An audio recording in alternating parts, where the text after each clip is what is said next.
Hello everyone, welcome back to दादी का ख़ज़ाना। मैं लेकर आई हूँ आज आपके लिए पतीसा की बहुत ही आसान विधि।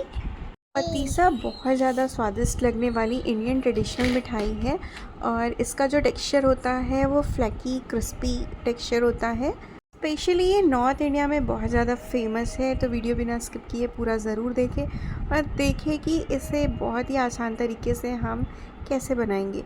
पतीसा सिर्फ घी, शक्कर और बेसन से बनती है। तो आपने देखा कि मैंने इसमें कटोरी से भर के 1 कटोरी अभी घी डाल दिया है और इसे देसी घी से बनाया जाता है और ये बहुत ज़्यादा स्वादिष्ट लगती है ये मिठाई। और इसमें घी की जो क्वांटिटी होती है वो बहुत ज़्यादा होती है। तो मैं कटोरी से मेज़रमेंट बता रही हूँ ताकि इसे सब बना सके। तो 1 कटोरी मैंने घी डाला है और आप देख रहे हैं कि 1 कटोरी के लिए मैंने 3 कटोरी बेसन डाल दी है। तो आप 1 कटोरी घी के लिए 2.5 कटोरी बेसन भी डाल सकते हैं, तो आपको बाद में और घी डालने की ज़रूरत नहीं पड़ेगी। तो मैं इसमें बाद में और थोड़ा थोड़ा घी डालूँगी। मतलब जो इसकी जो परफेक्ट क्वांटिटी है वो है 3 कप या 3 कटोरी बेसन के लिए 1.5 कटोरी घी। बेसन का आधा आपको घी लेना है। तो अब इसे अच्छी तरह से मिक्स करेंगे और इसे लो फ्लेम में हम सेक लेंगे ताकि जो बेसन है उसका कलर ज़्यादा ब्राउन ना हो और बेसन अच्छे से सिक भी जाए।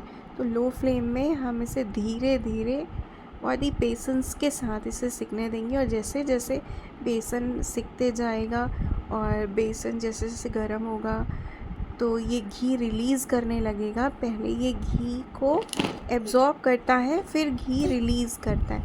तो आपने देखा मैंने 2-3 चम्मच और इसमें घी डाल दिए हैं और इसे मैं फिर से चम्मच चलाते हुए इसे बेसन को सेक रही हूँ और थोड़ी देर में मैं इसमें और 2 से 3 चम्मच घी डाल दूँगी और आप देख रहे हैं कि बहुत अच्छे से सिक रही है। तो 2 से 3 चम्मच मैंने घी और डाल दिया है। तो इसी तरह से आपको बीच बीच में आप घी डाल सकते हैं या फिर आप एक साथ 3 कटोरी बेसन के लिए 1.5 कटोरी घी यूज़ कर सकते हैं। अगर आप 1 कटोरी घी लिए हैं तो 2 कटोरी बेसन ले सकते हैं। तो आपको बीच बीच में और घी डालने की ज़रूरत नहीं पड़ेगी। तो मैंने यहाँ पर थोड़ा सा और घी डाल दिया है और इसे फिर से चम्मच चलाते हुए मिक्स करेंगे और आप देख रहे हैं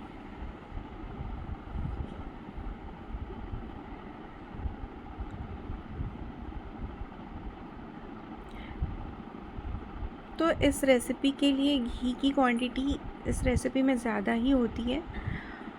और अब आप देख रहे हैं घी आपको बहुत ज़्यादा दिख रहा होगा और क्योंकि हमारा जो बेसन है ये बहुत अच्छे से सिक गया है और बहुत अच्छे से गर्म हो गया है। बेसन जो है वो सिकने के बाद घी रिलीज़ करने लगता है और बहुत ही अच्छा इसका टेक्सचर अभी से दिख रहा है और हमारा बेसन अब सिक चुका है। अब हम इसे ट्रांसफ़र कर देंगे दूसरे साइड और यहाँ पर मैं एक बर्तन रख रही हूँ और इसमें मैंने जिस कटोरी से मेज़रमेंट किया है उसी कटोरी से मैंने 1 कटोरी पानी डाल दिए हैं और 1 कटोरी पानी के लिए हमें डाल देना है 2 कटोरी शक्कर और इसे लो फ्लेम में हम पका लेंगे।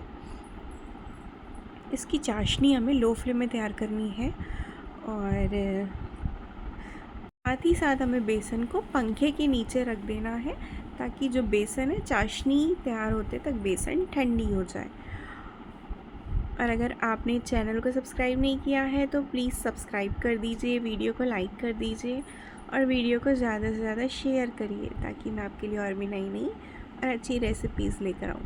मैंने अपने यूट्यूब चैनल पे बहुत सारी ट्रेडिशनल मिठाई, कई सारी मिठाई की रेसिपी, आइसक्रीम की रेसिपी, कुल्फ़ी की रेसिपी, बहुत सारे मैंने रेसिपीज़ शेयर किए हुए हैं। तो मेरे चैनल पे जाके विज़िट ज़रूर करें और पानी में आपको चाशनी डाल के चेक कर लेना है। तो जब मैंने पहले डाला तो ये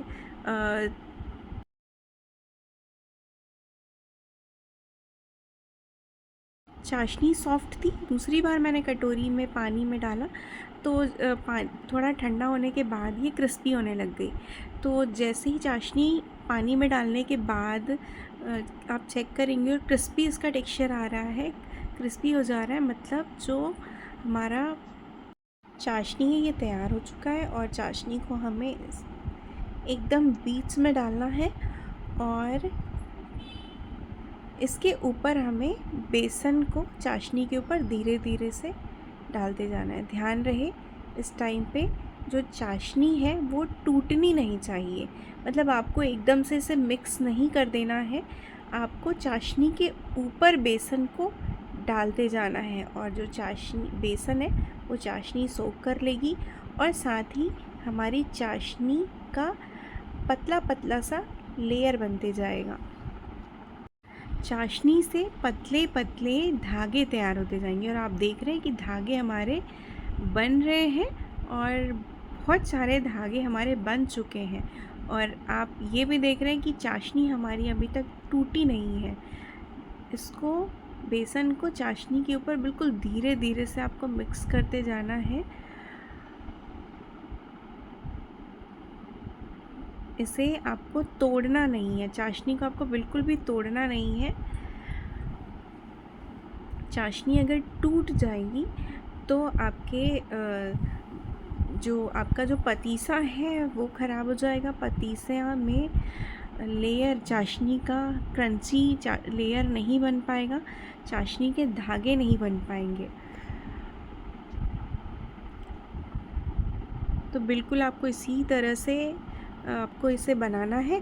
या फिर आप चाहें तो चाशनी जब आप डाल रहे हैं तो बेसन के बीच में आप थोड़ा सा गड्ढा बना सकते हैं और उसी गड्ढे में आपको चाशनी को धीरे से ट्रांसफ़र कर देना है, बीच में चाशनी को ट्रांसफ़र कर देना है और उसके ऊपर आपको बेसन डालते जाना है।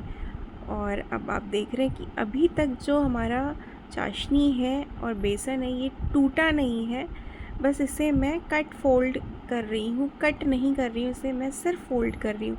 यहाँ पर एक थाली में मैंने घी लगा लिए हैं और घी लगाने के बाद आप चाहे तो यहाँ पे मैं इसे इस तरीके से फैला रही हूँ, आप चाहे तो बेलन का भी यूज़ कर सकते हैं और आप चाहे तो यहाँ पर ड्राई फ्रूट्स डाल सकते हैं। और ड्राई फ्रूट्स डाल के इसे हाथों से बिल्कुल नहीं करना है, क्योंकि मैंने इसे हाथों से किया तो ये टूट गया। इसलिए मैं कहूँगी कि आप इसे चाहे तो आप कढ़ाई पे ही कर सकते हैं, अगर प्लेट पे कर रहे हैं तो आप इसे चम्मच की हेल्प से धीरे से आप इसे पलटिए ताकि ये टूटे ना और क्रंची चाशनी के धागे रहे। तो मैंने इसमें थोड़े थोड़े से काजू, आप अपने मनपसंद ड्राई फ्रूट्स डाल सकते हैं चाहे तो, या ड्राई फ्रूट्स डालना इसमें ज़रूरी नहीं है, ये मिठाई ऐसे ही बहुत ज़्यादा स्वादिष्ट लगती है। और अब ये हमारा बिल्कुल सेट हो गया है और इसमें मैं थोड़े से काजू और डाल रही हूँ।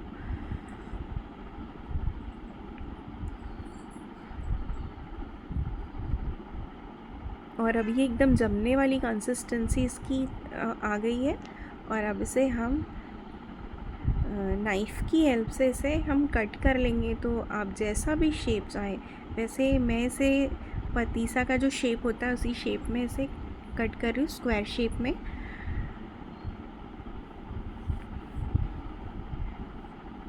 जो मिष्ठान भंडार में, जो मिठाई की दुकान में पतीसा इसी शेप में ही मिलता है, इसलिए मैंने इसे इसी शेप में कट किया। वैसे ठंडी होने देंगे और ठंडी होने के बाद ये हमारी क्रिस्पी, क्रंची, कुरकुरी, बहुत ही ज़्यादा स्वादिष्ट पतीसा बनके तैयार है और आपको यकीन नहीं होगा कि आपने इसे घर पे बनाया है। पतीसा की एक और रेसिपी है, सोन रोल वाली रेसिपी है, जो मैं आपके साथ बहुत ही जल्द शेयर करूँगी, लेकिन ये पतीसा की बहुत आसान रेसिपी है, तो आप भी ज़रूर ट्राई करें। Thanks for